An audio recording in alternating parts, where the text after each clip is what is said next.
Chicos, bienvenidos a un nuevo video con el YouTube. Hoy vamos a aprender la señal de la cruz en guaraní. ¡Vamos!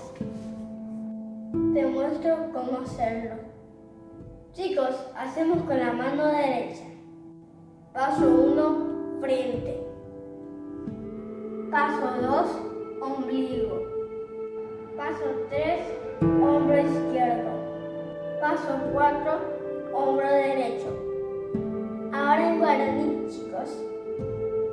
Tuba, padre. Taura, hijo. Ja, putu y espíritu. Marangatú, santo. Ahora haremos todos juntos. Tuba, taura, ja, putu, Marangatú, Taupeya. ¿En qué momento podemos hacer la señal de la cruz? En cualquier momento, cuando nos despertamos, antes de ir a la escuela, antes de comer, después de comer y también en la tarde.